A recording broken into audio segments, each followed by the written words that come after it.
All right, welcome. We got some news from the NHL insider Darren Drager. I keep wanting to say Chris Strieger, but that's a goalie in the NHL. He's not the NHL insider. It's Darren Drager, and he's reporting that essentially the Edmonton Oilers have called the Minnesota Wild about acquiring Matt Dumba. He's also mentioned that a few other teams have reached out to Minnesota asking about Matt Dumba. Matt Dumba is making $6 million a year against the cap. He's an unrestricted free agent at the end of the season, so an expiring contract. Could really help out a defending team. He's a solid top four defenseman, kind of a two-way defenseman.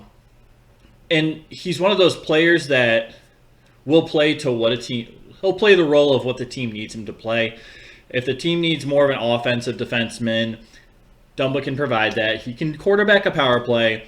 There's probably better power play quarterbacks out there, but Dumba's not a bad option.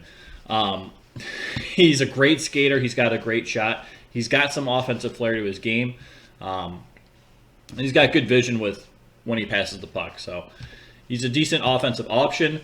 If he needs to be more in a defensive defenseman role, he can do that too. He's shown he can do that and excel at that.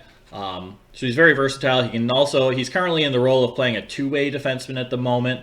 Brodin is his partner usually. Brodin's more of a stay-at-home defenseman. Dumba provides a little bit of offense, but that's one of their top defensive pairings on the Wild's blue line. So Dumba, former first round pick, not a first overall pick, first round pick. He's been a great player for Minnesota. He's provided a lot of leadership as well. It's not easy. He's not an easy player for the Minnesota Wild to depart from. And I think if they didn't have the cap constrictions, the cap constraints from the Parise Suter buyouts, they wouldn't be parting ways with Dumba. It wouldn't even be a consideration because he's a big part of that locker room and that team. But again, it's going to be real tough to keep Dumba around next year with a new contract. I could see Dumba signing for maybe $6.5 million annual average value this offseason with some type of team. I think that's what he deserves. It's about what he's worth. The Wild just simply can't afford to take that cap hit for the next 2 years. So I don't necessarily think we see him walk away in free agency for nothing. I think the Minnesota Wild get out ahead of it and trade him. But at the same time, who knows what's going to happen? Does the GM of the Wild, Bill Guerin, want to go for a Stanley Cup run? Then they'll need Matt Dumba to he's a key piece to that team going on a run. It's a fairly big hole on the blue line they'd have to fill to replace Dumba. They do have guys that can step in and take the place of Dumba, but aren't necessarily will be as effective as Dumba or require more development. It's more of a long-term process. Like, say, Kalen Addison, offensive defenseman. He's got a lot of work to do on his defensive game. You got a defensive defenseman in Ryan O'Rourke down in the AHL who doesn't really have any offense to his game at all. You have a guy like John Merrill who has no offense and is really a third defensive pairing. Whatever. He's on the third line on the defensive blue line for Minnesota. That's his role. Goligoski and Brodin hasn't really been a good pairing. We could see Middleton drop down and work with Brodin, but they both play the left defense. Whereas Goligoski and Dumba play right defense. So there's going to be questions if the Minnesota Wild want to go for a cup run. Is trading Dumba the best option, or do you really have to start planning for your future and continue building for your future compete once these cap hits are done? Are you kind of sacrificing competing now for being able to compete in a couple of years, or are you competing now and maybe losing out on some prospects that will be ready in a couple of years? So we'll see. The Wild haven't said anything. Obviously, the Wild would love to keep Matt Dumba.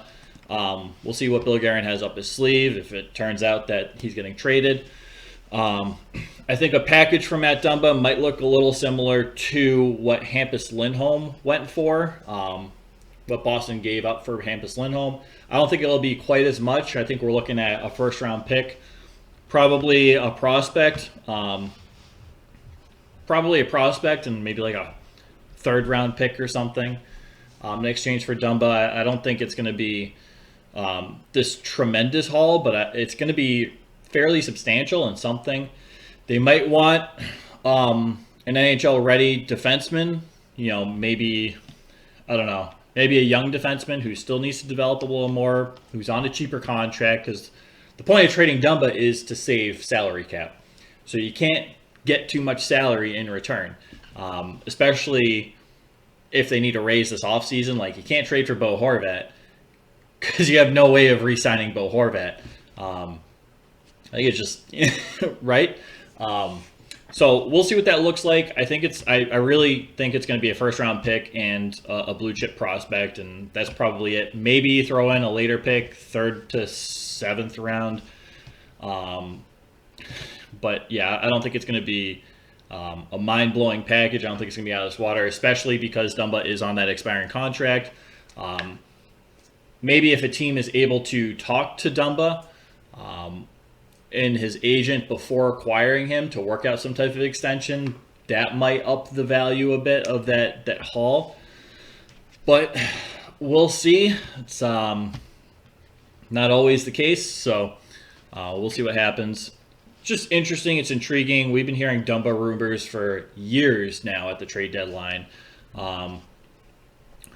This is it. This is his final year of his contract. If it's going to happen any year, it's going to happen this year.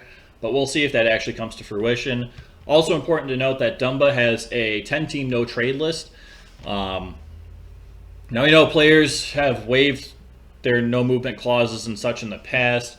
We'll see what happens, but 10 teams, it's just under a third of the league that Dumba can refuse a trade to. So it's also something to consider. Like, say the Oilers might be on the list. We have no idea who's on the list. I don't think we'll really find out, which is usually the case anyway. Like, whatever. It probably shouldn't be public information, but who knows if like the Oilers or one of the teams calling for Dumba is on that no trade list. That can throw a little curveball in the trade scenario as well. So we'll see. That's the news for the Minnesota Wild today. Thank you guys for watching. Appreciate you. Take care, all right?